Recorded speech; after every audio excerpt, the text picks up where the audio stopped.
నమస్తే అండి. మనం ఇండియన్ పాలిటీ, జ్యుడిషియరీ డిస్కస్ చేస్తున్నాము. ఇది లాస్ట్ పార్ట్ ఆఫ్ జ్యుడిషియరీ. నేను ఇంతకుముందు డిస్కస్ చేసిన దాంట్లో ఫస్ట్ హైకోర్ట్ ఇంకా సుప్రీం కోర్ట్ జడ్జ్‌ల గురించి చెప్పాను. అంటే వారిని ఎవరు నియమిస్తారు? ఏ ఆధారం మీద నియమిస్తారు? వారిని ఒకవేళ పదవిలోంచి తీసేయాలంటే ఎలాంటి విధానాన్ని పాటిస్తారు? వారి జీతాలు, సాలరీస్ అవి ఎవరు డిసైడ్ చేస్తారు? ఇవన్నీ చెప్పాను. దాని తర్వాత మనము సుప్రీం కోర్ట్ యొక్క పరిధి, హైకోర్టు యొక్క పరిధి కూడా చర్చించుకున్నాము. అంటే సుప్రీం కోర్ట్ పరిధిలో ఏమేం కేసులొస్తాయి, హైకోర్ట్ పరిధిలో ఏమేం కేసులొస్తాయి, ఇవన్నీ మనం చర్చించుకోవడం జరిగింది. ఈ ఎపిసోడ్‌లో మనము సుప్రీం కోర్ట్, హైకోర్ట్ కిందొచ్చే కోర్ట్‌లని మనం సబార్డినేట్ కోర్ట్స్ అని అంటాం. అంటే ఇప్పుడు మనము ఎప్పుడైనా కోర్ట్‌లు మన దగ్గర ఒక హైరార్కీలో ఉంటాయి. హైకోర్ట్, దాని కిందొచ్చే కోర్ట్‌లన్నిటిని సబార్డినేట్ కోర్ట్స్ అని అంటాం. అయితే ఈ సబార్డినేట్ కోర్ట్స్‌కి మూర్తులుగా ఎవరు వ్యవహరిస్తారు? వారిని ఎవరు నియమిస్తారు? ఏ ఆధారంగా నియమిస్తారు? ఇట్లాంటి ప్రశ్నలకి సమాధానం ఇప్పుడు మనం చూడబోతున్నాం. అయితే సబార్డినేట్ కోర్ట్‌లకు సంబంధించి 2 ఆర్టికల్స్ ఇంపార్టెంట్. ఆర్టికల్ 233 ఇది డిస్ట్రిక్ట్ కోర్ట్‌లకి సంబంధించిన ఆర్టికల్. దాని తర్వాత ఇంకొక ఆర్టికల్ వచ్చేసి article 234. Article 234 other subordinate courts, మిగతా సబార్డినేట్ కోర్ట్స్‌కి సంబంధించింది. అదర్ సబ్ ఆర్డినేట్ కోర్ట్స్ వీటికి సంబంధించింది 234. అయితే 233 కింద డిస్ట్రిక్ట్ జడ్జ్‌లని, 234 కింద సబార్డినేట్ కోర్ట్స్ జడ్జ్‌లని ఎవరు నియమిస్తారు అన్నది మనం ఇప్పుడు డిస్కస్ చేయబోతున్నాము. అయితే ఆర్టికల్ 233 కింద డిస్ట్రిక్ట్ కోర్ట్‌లకు ఉండే వారిని మనం డిస్ట్రిక్ట్ జడ్జెస్ అని అంటాము. ఈ డిస్ట్రిక్ట్ జడ్జెస్‌ని గవర్నరే నియమిస్తారు. అంటే మనం దీన్ని ఎట్లా అర్థం చేసుకోవాలంటే, దీన్ని నేను ఇంకొక ఫ్లో చార్ట్‌లో చెప్తాను మీకు. ఇప్పుడు 2 రకాల సబార్డినేట్ కోర్ట్స్. ఒకటేమో డిస్ట్రిక్ట్ కోర్ట్స్ అని అంటాం. District courts. ఇంకొకటి వచ్చేసి అదర్ సబార్డినేట్ కోర్ట్స్. మీరు ఈ పదాలు న్యూస్లో చాలాసార్లు వినుంటారు. ఆ పదాలే ఇప్పుడు నేను చెప్పబోతున్నా మీకు.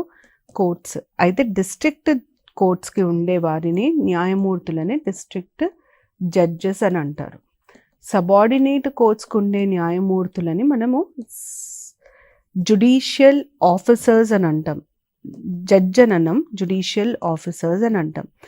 వీరిద్దరికీ ఉండే తేడా వారి అర్హతలని బట్టి ఉంటుందన్నమాట.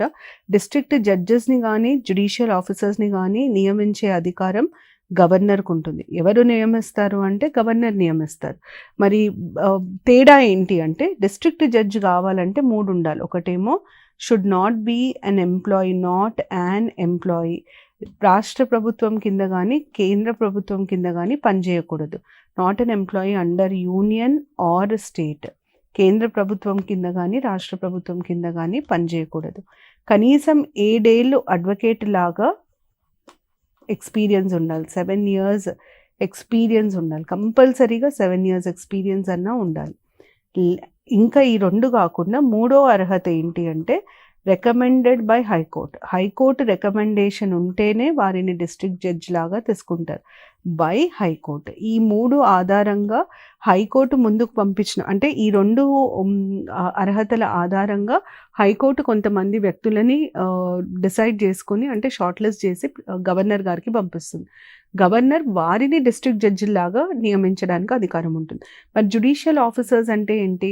ఇప్పుడు మీరు ఎట్లా గ్రూప్ 1, గ్రూప్ 2 ఎగ్జామ్ రాస్తున్నారో అట్లాగే జ్యుడిషియల్ ఆఫీసర్స్ అనేవాళ్ళు పరీక్ష రాసి దాంట్లో ఉత్తీర్ణులైన వారిని జ్యుడిషియల్ ఆఫీసర్స్ లాగా నియమించడం జరుగుతుంది. ఈ జ్యుడిషియల్ ఆఫీసర్స్ అనేది ఒక కెరియర్. అంటే ఇప్పుడు మనకి సివిల్ సర్వీసెస్ లేదా గ్రూప్ 1, గ్రూప్ 2 ఎట్లా ఒక కెరియర్ లాగా ఉంటుందో, మెరిట్ బేస్డ్ ఉంటుందో, అట్లాగే జ్యుడిషియల్ ఆఫీసర్స్ అనేది కూడా ఒక కెరియర్. సో జ్యుడిషియల్ ఆఫీసర్స్ని ఎలా ఎన్నుకుంటారు, ఎలా నియమిస్తారు, ఏ ఆధారంగా అంటే మెరిట్ బేస్డ్. వాళ్ళకు ఒక పరీక్ష పెట్టడం జరుగుతుంది. ఆ పరీక్షలో ఉత్తీర్ణులైన వారిని జ్యుడిషియల్ ఆఫీసర్స్ లాగా నియమించడం జరుగుతుంది. ఈ పరీక్ష పెట్టే అధికారం మనం public service commission, state public service commission ద్వారా కూడా పెట్టించవచ్చు. ఈ పరీక్ష పెట్టేటప్పుడు ఖచ్చితంగా హైకోర్టుని సంప్రదించాలి. High court should be consultation of high court ఉండాలన్నమాట. ఇది డిస్ట్రిక్ట్ జడ్జెస్కి, జ్యుడిషియల్ ఆఫీసర్స్కి ఉండే మెయిన్ డిఫరెన్స్. డిస్ట్రిక్ట్ జడ్జెస్నైనా, జ్యుడిషియల్ ఆఫీసర్స్నైనా ఫైనల్గా ఎవరు నియమిస్తారు అంటే గవర్నరే నియమిస్తారు. ఇవి సబార్డినేట్ కోర్ట్స్కి ఉండే పవర్స్. మనకి ఇంకా ఇవి కాకుండా జ్యుడిషియరీ గురించి ఏం తెలియాలి అంటే, ఫస్ట్ మనకు జ్యుడిషియరీ గురించి తెలియాల్సిందే. మనము కొన్ని పదాలు వాడతాం. ఒకటేమో కోర్ట్ ఆఫ్ రికార్డ్ అని అంటాం. ఏ కోర్టులని కోర్ట్ ఆఫ్ రికార్డ్ లాగా పిలుస్తారు అన్నది చాలా ఇంపార్టెంట్ క్వశ్చన్, చాలాసార్లు అడిగారు. నేను ఈ క్వశ్చన్స్ అన్నీ మీకు ఇంతకుముందు ప్రీవియస్ ఇయర్స్ క్వశ్చన్స్ అంటే సివిల్స్లో కానీ వేరే పబ్లిక్ సర్వీస్ కమిషన్స్లో ఇతర ఎగ్జామ్స్లో అడిగినవన్నీ చూసి చెప్తున్నాను. కొన్నిసార్లు ఇట్లాంటి ప్రశ్నలు ఎక్కువ వచ్చే ఆస్కారం ఉంటుంది. ఇంకొక ఆధారం ఏంటంటే దీనికి కరెంట్ అఫైర్స్లో ఏవైతే ఎక్కువ న్యూస్లో ఉన్నాయో వాటికి సంబంధించి కూడా తెలియాలి. ఉదాహరణకి జ్యుడిషియల్ ఆఫీసర్స్ని రిక్రూట్ చేస్తాను తెలంగాణ ప్రభుత్వం ప్రకటించడం జరిగింది. ఒక 7-8 months కింద ఒక ప్రకటన వచ్చింది. సో దానివల్ల మనకు జ్యుడిషియల్ ఆఫీసర్స్ గురించి తెలియాలి. అట్లా కొన్ని ఇంపార్టెంట్ పాయింట్స్ చెప్తాను ఇప్పుడు.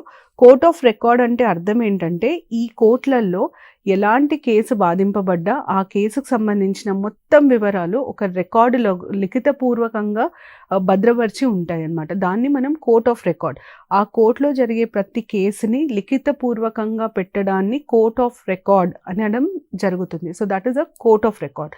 కోర్ట్ ఆఫ్ రికార్డ్ ఎందుకు ఇంపార్టెంట్, కోర్ట్ ఆఫ్ రికార్డ్ వల్ల వచ్చే లాభం ఏంటి, ఎందుకు కోర్ట్ ఆఫ్ రికార్డ్స్ ఉండాలి అంటే, రేపొద్దున అట్లాంటి కేసులు కింది కోర్టులలో వచ్చినప్పుడు పై కోర్టు ఇచ్చిన నిర్ణయాన్ని ఆధారం చేసుకుని కింది కోర్టులు కూడా నిర్ణయం ఇవ్వడానికి వీలుంటుంది. అంటే మనం పై కోర్టులో, సుప్రీంకోర్టులో ఇట్లాంటి కేసులో సుప్రీంకోర్టు ఈ నిర్ణయం ఇచ్చింది కాబట్టి మీరు దీన్ని చూడగలరు, కన్సిడర్ చేయగలరు అని అపీల్ చేస్తాం మనం. సో అందుకనే కోర్ట్ ఆఫ్ రికార్డ్ అన్నది చాలా ముఖ్యం. అన్ని కేసులు ఆ కోర్టులో వచ్చే ప్రతి కేసుని మనం ఒక రికార్డు లాగా మెయింటైన్ చేస్తాం. అయితే మీకు క్వశ్చన్ ఏమొస్తుందంటే, which of the following courts are court of records in India? Supreme court and high court, ఈ 2 కోర్టులని మనం కోర్ట్ ఆఫ్ రికార్డ్స్ లాగా పరిగణిస్తాం. ఉట్టి సుప్రీం కోర్టు, హైకోర్టులో జరిగే ప్రతి కేసుని ఒక రికార్డు లాగా పొందబర్చి ఉంటుంది. అది ఫ్యూచర్ రెఫరెన్స్. రేపొద్దున ఇంకేదన్నా అట్లాంటి కేసు వచ్చినప్పుడు ఆ కేసులో ఎలాంటి నిర్ణయం తీసుకోవాలి అనడానికి మార్గదర్శకంగా వాడుకోవడానికి సులువుగా ఉంటుంది కాబట్టి రికార్డ్ లాగా మెయింటైన్ చేయడం జరుగుతుంది. So court of record, supreme court ఇంకా హైకోర్టు. అట్లాగే ప్రాస్పెక్టివ్ ఓవర్ రూలింగ్ అని అంటాం. ఈ ప్రాస్పెక్టివ్ ఓవర్ రూలింగ్ పవర్ ఎవరికి ఉంటుంది అన్నది అడుగుతారు. ప్రాస్పెక్టివ్ అంటే ఫ్యూచర్, మనం భవిష్యత్తు. ఓవర్ రూలింగ్ అంటే నేను ముందు చెప్పిన దాన్ని నేనే ఇది కాదు ఇంకొకటి అని చెప్పడాన్ని మనం ఓవర్ రూలింగ్ అని అంటాం. ప్రాస్పెక్టివ్ ఓవర్ రూలింగ్ అర్థం ఏంటంటే, నేను ఈరోజు ఇచ్చిన నిర్ణయాన్ని రేపు పొద్దున నేను మార్చుకునే అధికారం ఉంటుంది అన్నదాన్ని మనం ప్రాస్పెక్టివ్ ఓవర్ రూలింగ్ అని అంటాం. అంటే ఇప్పుడు ఉదాహరణకి శబరిమల కేసులో సుప్రీంకోర్టు ఒక జడ్జ్మెంట్ ఇచ్చింది. ఆ శబరిమల కేసులో సుప్రీంకోర్టు ఇచ్చిన జడ్జ్మెంట్ని మళ్ళీ తిరిగి పరిశీలించినప్పుడు మార్చాలంటే సుప్రీంకోర్టుకి మార్చే అధికారం ఉంటుంది. సో ఈ ప్రాస్పెక్టివ్ ఓవర్ రూలింగ్ అనే అధికారం సుప్రీంకోర్టుకి మాత్రమే ఉంటుంది. ఇది మీకు ఇంకా అర్థం కావడానికి నేను 2 కేసుల గురించి చెప్తాను. ఒకటేమో బెరుబెరీ కేసు మీరు పాలిటీ చదువుంటే మీకు ఒక ఐడియా ఉంటుంది. బెరుబెరీ కేసు ఏంటంటే, బెరుబెరీ అనేది ఒక చిన్న ప్రాంతం. అప్పుడు మనకి బంగ్లాదేశ్ లేకుండే ఈస్ట్ పాకిస్తాన్ ఉండే. ఆ ఈస్ట్ పాకిస్తాన్లో ఉన్న చిన్న ప్రాంతాన్ని బార్డర్ అగ్రిమెంట్, అంటే ఈస్ట్ పాకిస్తాన్తో ఇండియాకి జరిగిన బార్డర్ అగ్రిమెంట్లో ఆ ప్రాంతాన్ని, ఇండియాలో ఉన్న ప్రాంతాన్ని ఈస్ట్ పాకిస్తాన్కి ఇవ్వడం జరిగింది. బెరుబెరీలో ఉన్న ప్రజలు మీరు అట్లెట్లా ఇస్తారో మేము ఒప్పుకోమని చెప్పి ఒక పిటిషన్ ఫైల్ చేయడం జరిగింది. బెరుబెరీ కేసులో సుప్రీంకోర్టు ఏమని చెప్పిందంటే, preamble is not a part of constitution. అంటే ప్రియాంబుల్ని మనం రాజ్యాంగంలో ఒక భాగం లాగా పరిగణించలేము అని చెప్పడం జరిగింది. అదే మళ్ళీ కేశవానంద్ భారతి కేసులో అడిగినప్పుడు ప్రియాంబుల్ రాజ్యాంగంలో ఒక భాగం, అంటే preamble is part of constitution అని సుప్రీంకోర్టే డిక్లేర్ చేసింది.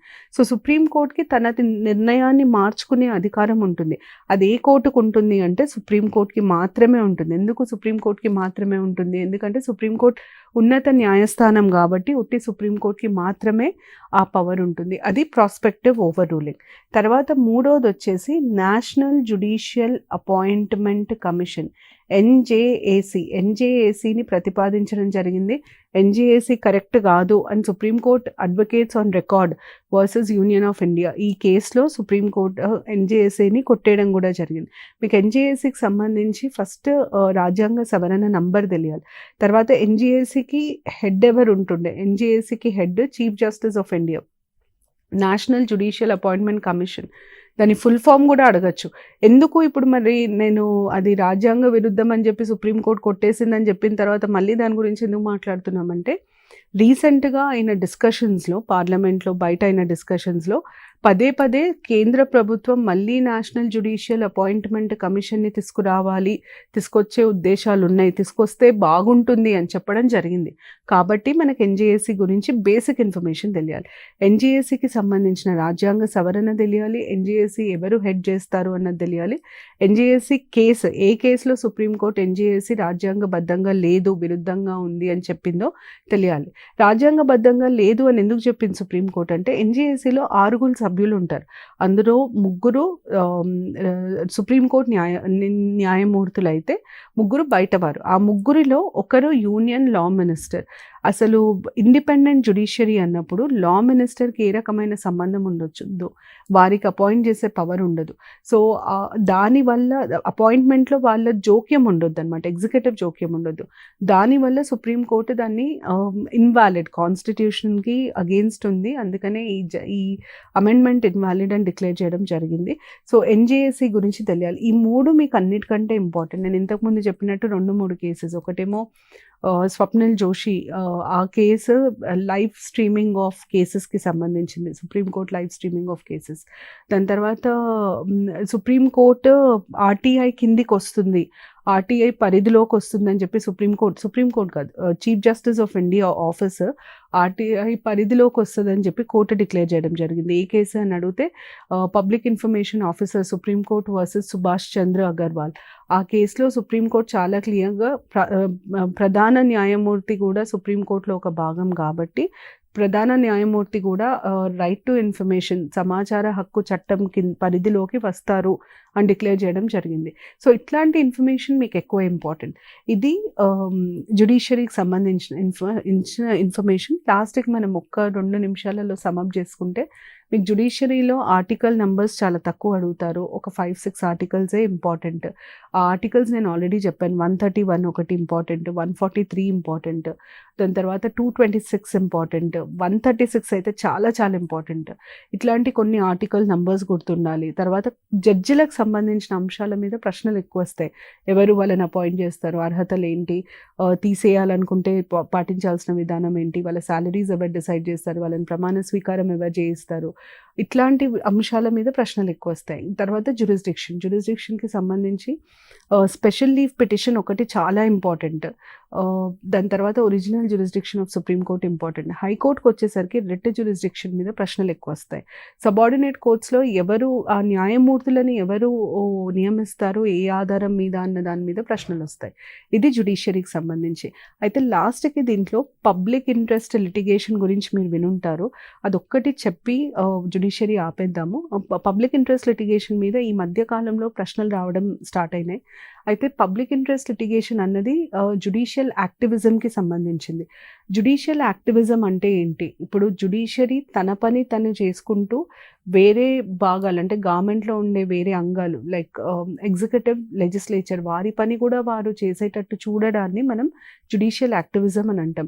యాక్టివ్ అని అంటే అర్థం ఏంటి? ఒక వ్యక్తి తన పని తను చేసుకోవడమే కాకుండా వేరే వాళ్ళని కూడా వారి పని చేయడానికి ప్రోత్సహించడంని మనం యాక్టివ్ అని అంటాం. జ్యుడిషియల్ యాక్టివిజం అంటే జ్యుడిషియరీ తన పని తను చేసుకుని పోతుంది. ఏంటి తన పని? గొడవలు ఉంటే వాటిని సాల్వ్ చేయడము, తర్వాత కాన్స్టిట్యూషన్లో ఏమైనా అనుమానాలు ఉంటే వాటిని తీర్చడం, ఇంటర్ప్రిటేషన్ ఆఫ్ కాన్స్టిట్యూషన్, ఇది జ్యుడిషియరీ పని. కాకుండా ఎగ్జిక్యూటివ్ కూడా తన పని కరెక్ట్గా చేసేటట్టు చూడడాన్ని మనం జ్యుడిషియల్ యాక్టివిజం అని అంటాం. అంటే ఉదాహరణకి ప్రజలకి సంబంధించి ఏదైనా అంశం మీద తీసుకోవాల్సిన జాగ్రత్తలు తీసుకోకపోయినా, చేయాల్సిన పని సరిగ్గా చేయకపోయినా జ్యుడిషియరీ దాని మీద మీరు ఈ పని చేయాలి, ఇది మీ బాధ్యత, మీరు చెయ్యట్లేదు, మీరు చెయ్యండి అని ఇచ్చే ఆర్డర్. ఈ ప్రాసెస్ని మనం జ్యుడిషియల్ యాక్టివిజం అని అంటాం. జ్యుడిషియల్ యాక్టివిజం అనేది ఒక కాన్సెప్ట్. దాన్ని మనం కళ్ళతో చూడలేము, అది ఎట్లా పనిచేస్తుందన్న చూడొచ్చు. మీకు అది అర్థం కావడానికి నేను ఒక ఎగ్జాంపుల్ ఇస్తాను. ఫస్ట్ జ్యుడిషియల్ యాక్టివిజం కేసుకి సంబంధించింది ఇది ఇండియాలో. అండర్ ట్రయల్స్ అని అంటాం. అంటే ఇంకా వారి మీద కేసులు నడుస్తున్నాయి, వారు ముద్దాయియా కాదా అన్న నిర్ణయం తీసుకోలేదు. ఈ అండర్ ట్రయల్స్ని కూడా జైళ్ళల్లో పెడతారు. అయితే ఏమైందంటే నార్త్లో కొన్ని రాష్ట్రాలలో, 1-2 రాష్ట్రాలలో జైళ్ళ పరిస్థితి ఎంత భయంకరంగా ఉందంటే అండర్ ట్రయల్స్ ఆరోగ్యం చెడిపోవడము, అనారోగ్యాలతో బాధపడడం ఇవన్నీ జరిగినాయి. ఈ విషయాన్ని సుప్రీంకోర్టు దృష్టికి ఒక పోస్ట్ కార్డు ద్వారా ఒక ఎన్జిఓ తీసుకొచ్చింది. పోస్ట్ కార్డు ద్వారా సుప్రీంకోర్టుకి చెప్పడం జరిగింది, ఇట్లాంటి పరిస్థితులలో అండర్ ట్రయల్స్ని పెడుతున్నారు అని. అప్పుడు సుప్రీంకోర్టు ఏం చేసిందంటే జైలు శాఖకి ఒక ఆర్డర్ ఇచ్చింది. ఏమని ఆర్డర్ ఇచ్చింది? మీ బాధ్యత, అండర్ ట్రయల్స్ని సరిగ్గా చూసుకోవడం మీ బాధ్యత. వారికి కూడా ప్రాథమిక హక్కులు ఉంటాయి, వారి ఆరోగ్యాన్ని సరిగ్గా చూసుకోవడం మీ బాధ్యత. మీరు మీ బాధ్యతని సక్రమంగా నిర్వహిస్తలేరు, ఇప్పుడు మీరు ఆ పని సరిగ్గా చేయండి అని చెప్పి ఆర్డర్ ఇవ్వడం జరిగింది. ఈ మొత్తం ప్రొసీజర్ని, ఈ మొత్తం ప్రాసెస్ ఏదైతే ఉందో దీన్ని మనం జ్యుడిషియల్ యాక్టివిజం అని అంటాం. అయితే జ్యుడిషియల్ యాక్టివిజంని ఎట్లా ప్రాక్టికల్గా ఇంప్లిమెంట్ చేస్తారు అంటే, జ్యుడిషియల్ యాక్టివిజంని ప్రాక్టికల్గా ఇంప్లిమెంట్ చేయడానికి ఫైల్ అయ్యేదే పబ్లిక్ ఇంట్రెస్ట్ లిటిగేషన్.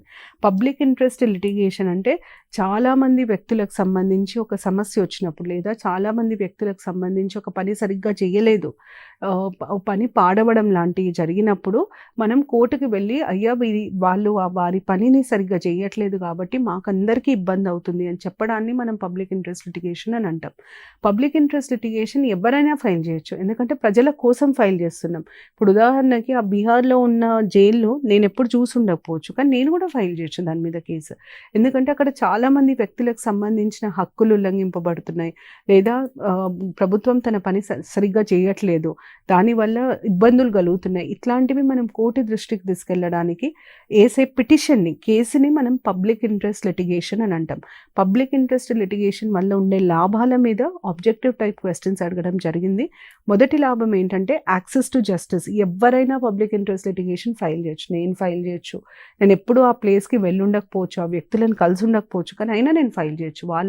వాళ్ళ కోసం నేను పబ్లిక్ ఇంట్రెస్ట్ లిటిగేషన్ ఫైల్ చేయొచ్చు. ఎవరైనా ఫైల్ చేయొచ్చు. పబ్లిక్ ఇంట్రెస్ట్ లిటిగేషన్ వల్ల కాస్ట్ తగ్గుతుంది. అంటే ఒక వ్యక్తి ఒక్కొక్కరు వెళ్ళి ఫైల్ చేసే బదులు అందరి కోసము ఒక్క కేసే ఫైల్ అవుతుంది. సో కాస్ట్ తగ్గడం జరుగుతుంది. మూడోది ఏంటంటే పబ్లిక్ ఇంట్రెస్ట్ లిటిగేషన్ యూజువల్గా కోర్టు చాలా సీరియస్గా తీసుకుంటుంది, అంటే తొందరగా నిర్ణయం వచ్చే అవకాశం ఉంటుంది. Speedy justice. నాలుగో ముఖ్యమైన అంశం ఏంటంటే పబ్లిక్ ఇంట్రెస్ట్ లిటిగేషన్స్ వల్ల ఫండమెంటల్ రైట్స్ ప్రొటెక్ట్ అవ్వడం జరుగుతుంది. పబ్లిక్ ఇంట్రెస్ట్ లిటిగేషన్స్ వల్ల న్యాయం తొందరగా జరుగుతుంది. సో ఇవన్నీ పాయింట్స్ పబ్లిక్ ఇంట్రెస్ట్ లిటిగేషన్ వల్ల ఉండే బెనిఫిట్స్. ఇంకొక ముఖ్యమైన విషయం ఏంటంటే పబ్లిక్ ఇంట్రెస్ట్ లిటిగేషన్లో ప్రొసీజర్లు ఖచ్చితంగా ఫాలో అవ్వాల్సిన అవసరం ఉండదు. అంటే మనం ఇప్పుడు కోర్టులో ఒక కేసు వేయాలంటే ఒక ప్రొఫార్మా ఉంటుంది, ఆ ప్రొఫార్మాలోనే మనం కేసు అప్లై చేయాలి. పిటిషన్ని కూడా అట్లాగే రాయాలి, ఆ పిటిషన్ అలాగే రాయాల్సి వస్తుంది. పిటిషన్ని కోర్టు తీసుకునే విధానం ఒక ప్రొసీజర్ ఫాలో అవుతుంది. కానీ పబ్లిక్ ఇంట్రెస్ట్ లిటిగేషన్లో ఏమవుతుందంటే మీరు ఒక పోస్ట్ కార్డు మీద రాసి పంపించినా కోర్టు దాన్ని కేసులాగా స్వీకరించవచ్చు, ఒక మెయిల్ పోయినా కేసులాగా స్వీకరించవచ్చు. సో పబ్లిక్ ఇంట్రెస్ట్ లిటిగేషన్లో ప్రొసీజరల్ రిజిడిటీ, ఖచ్చితంగా విధి విధానాలను పాటించాలన్న కండిషన్, ఆ ప్రొసీజరల్ రిజిడిటీ ఉండదు. ఇది పబ్లిక్ ఇంట్రెస్ట్ లిటిగేషన్ వల్ల ఉండే లాభం. దీంతో మనము జ్యుడిషియరీ కంప్లీట్ చేసాము. ఇప్పుడు మనం నెక్స్ట్ స్టార్ట్ చేయాల్సింది centre state relations. Centre state రిలేషన్స్లో మనం ముఖ్యంగా ఏం చర్చిస్తామంటే మన దగ్గర కేంద్రం ఉంది, రాష్ట్రాలు ఉన్నాయి. ఈ కేంద్రం రాష్ట్రాల మధ్యలో ఉండే సంబంధాలకి సంబంధించిన రాజ్యాంగ కాన్స్టిట్యూషనల్ ప్రొవిజన్స్ని మనం సెంటర్ స్టేట్ రిలేషన్స్ అంటాం. అయితే కాన్స్టిట్యూషన్లో సెంటర్ స్టేట్ రిలేషన్స్కి సంబంధించి ఎట్లా ఇస్తారు అంటే, ముందు లెజిస్లేటివ్ రిలేషన్స్, అంటే ఇప్పుడు పార్లమెంట్ ఉంటుంది, స్టేట్ లెజిస్లేచర్ ఉంటుంది. పార్లమెంట్ ఏం చేస్తుంది, స్టేట్ లెజిస్లేచర్ ఏం చేస్తుంది అన్న దాని మీద డిసైడ్ చేసేది లెజిస్లేటివ్ రిలేషన్స్. దాని తర్వాత మనకు ఉండేది అడ్మినిస్ట్రేటివ్ రిలేషన్స్. లెజిస్లేటివ్ రిలేషన్స్ తర్వాత మనం చూడాల్సింది అడ్మినిస్ట్రేటివ్ రిలేషన్స్. దీని తర్వాత మనకు ఉండే మూడోది ఏంటంటే ఫైనాన్షియల్ రిలేషన్స్. ఉన్న రిసోర్సెస్ని, వనరులని ఎట్లా ఎవరికి విభజిస్తారు, ఆర్థిక వనరుల విభజనని మనం ఫైనాన్షియల్ రిలేషన్స్ అని అంటాం. సో లెజిస్లేటివ్, అడ్మినిస్ట్రేటివ్, ఫైనాన్షియల్ ఇవి కాకుండా ఇంటర్ స్టేట్ రిలేషన్స్ ఉంటాయి. ఇంటర్ స్టేట్ రిలేషన్స్కి సంబంధించి మనకు 1-2 ప్రొవిజన్స్ తెలవడం ఇంపార్టెంట్. ఇవి కాకుండా బాగా క్వశ్చన్స్ అడిగేది దేని మీద అంటే committees on centre state relations. Centre state రిలేషన్స్కి సంబంధించి కొన్ని కమిషన్స్ని అపాయింట్ చేయడం జరిగింది. రాజ్మన్నార్ కమిషన్ అని అంటారు, మదన్ మోహన్ పుంచి సర్కారియా కమిషన్, ఇట్లాంటివి ఎవరు కాన్స్టిట్యూట్ చేశారు, ఎందుకు కాన్స్టిట్యూట్ చేశారు, ఇట్లాంటి ప్రశ్నలు అడిగే ఛాన్సెస్ ఎక్కువ ఉంటాయి. సో సెంటర్ స్టేట్ రిలేషన్స్లో మనం ఇవన్నీ డిస్కస్ చేయాలి. ఫస్ట్ మనం లెజిస్లేటివ్ రిలేషన్స్తో స్టార్ట్ చేద్దాం.